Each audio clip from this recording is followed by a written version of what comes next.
Lawn में बैठकर मैंने मारिया को कहा, जाओ कुछ खाने को ले आओ।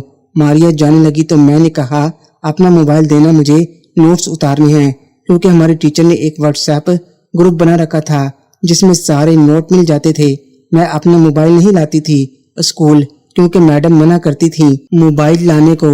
मुझे पता था मारिया स्कूल में मोबाइल लाती थी चोरी छुपे। मारिया थोड़ा हिचकिचाती, फिर मोबाइल का पासवर्ड खोलकर व्हाट्सएप चलाकर मुझे दे दिया। खुद कैंटीन की तरफ चल दी। मैं मोबाइल में अभी नोट्स पढ़ी रही थी तो एक मैसेज आ गया।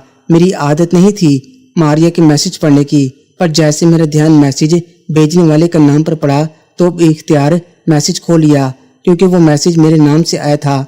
मैंने जब मैसेज खोला तब पता चला मारिया ने मेरे नाम से किसी लड़के का नंबर सेव किया था। कभी उसकी कॉल आए तो उसकी अम्मी को शक न पड़े। मैं बेख्याली में ऊपर स्क्रॉल किया तो तस्वीर देखकर मैं बुरी तरह चौंकी। मारिया ने अपने लड़के को अपनी बुरहा तस्वीर भेजी थी। लड़के ने भी उसकी तस्वीर भेजी थी। मारिया ने अपने मैसेज में उसको लेने के लिए बेताबी का इजहार किया था। इन सब के अलावा और बहुत सी इंग्लिश तस्वीर शामिल थीं। मैंने सामने से मारिया को आता देखा तो जल्दी से मोबाइल लॉक कर दिया। मारिया समोसे लेकर आई थी। मेरी उड़ी ही रंगत देखकर उसको कुछ शक पड़ गया। उसने जैसे ही मोबाइल को ओपन किया तो सामने वही मैसेजेस खुल गए, क्योंकि मैंने घबराहट में व्हाट्सएप को बंद करना भूल गई थी। मैं सर झुकाकर बैठी थी। हम दोनों के बीच कोई बात नहीं हुई काफी देर। आखिरकार मारिया ने खामोशी का पर्दा चाक किया। मारिया, तुमने मेरे मैसेजेस पढ़ लिए हैं, कोई बात नहीं, हम दोस्त हैं, हम दोनों के बीच कोई पर्दा नहीं होना चाहिए। तुमने अपनी ऐसी तस्वीर क्यों उसको भेजी है? मारिया, यार ये सब चलता है, तुम शादी से पहले इस अनजान लड़के के साथ काम करना चाह रही हो। मारिया हंसते हुए, जान, काम भी इंसान की भूख की तरह एक जरूरत है। तुम कब से इस लड़के के साथ ये सब कर रही हो? मारिया, इसके साथ फर्स्ट टाइम है, पर इससे पहले 2 और लड़के थे जिनके साथ मेरा ताल्लुक था। अगर तुम्हारी अम्मी को पता चल गया तो मारिया, उनको कैसे पता चलेगा? तुम बस कोई भांडा न फोड़ देना, मैं नहीं बताऊंगी, पर तुम्हारे खून वाले कपड़े देखकर अम्मी समझ जाएंगी। मारिया हंसते हुए, पागल, खून क्यों निकलेगा? मेरा कौन सा पहली बार है? मेरे मुंह से अचानक निकल गया, पर मेरी अम्मी को तो पता चल गया था। मारिया ने चौंकते हुए कहा, क्या मतलब? इसका मतलब तुमने भी किसी से किया है? मैंने दिल ही दिल में खुद को कोसते हुए कहा, चलो क्लास का टाइम हो गया है। वो मेरे पीछे पड़ गई। मैंने कहा, अच्छा कल बताऊंगी। मैंने दिल में सोचा कल तक इसके जहन से बात निकल जाएगी। हम क्लास में चले गए। छुट्टी के बाद मैं स्कूल से निकली तो मारिया मेरे पीछे चल पड़ी। मैंने कहा, तुम्हारा घर इस साइड तो नहीं है? तो कहने लगी, मैं कुछ दूर तुम्हारे साथ चलूंगी। जब कुछ लड़कियों का रश कम हो जाएगा तो मैं अपने फ्रेंड की गाड़ी में बैठ जाऊंगी जो कुछ फासले पर खड़ी है। उसने हाथ के इशारे से मुझे ब्लैक कलर की गाड़ी दिखाई। मैं खामोशी से चल पड़ी। थोड़ी दूर चलने के बाद जब काफी रश कम हो गया तो मारिया ने फोन पर अपने फ्रेंड को कहा, गाड़ी ले आओ।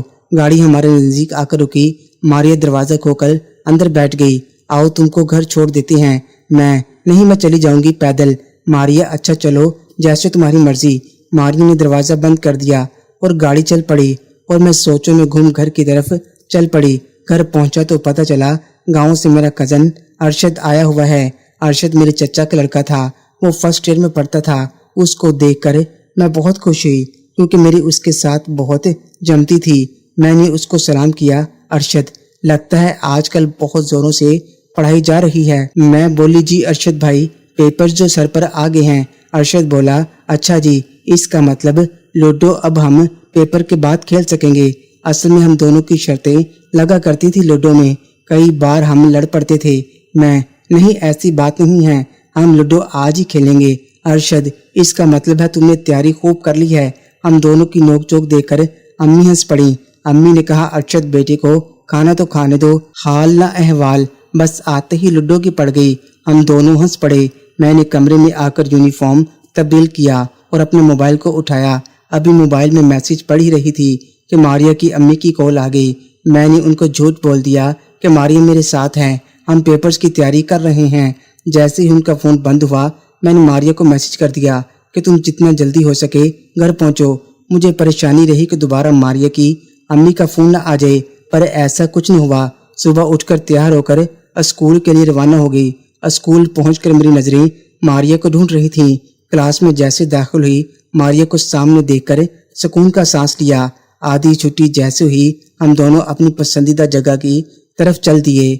मोहतरम नाजरीन और सामईन, इस कहानी का बकिया हिस्सा अगली आने वाली वीडियोस में पेश किया जाएगा। अगर आपको ये कहानी अच्छी लगे वीडियो को लाइक और हमारे चैनल को सब्सक्राइब जरूर करें। शुक्रिया।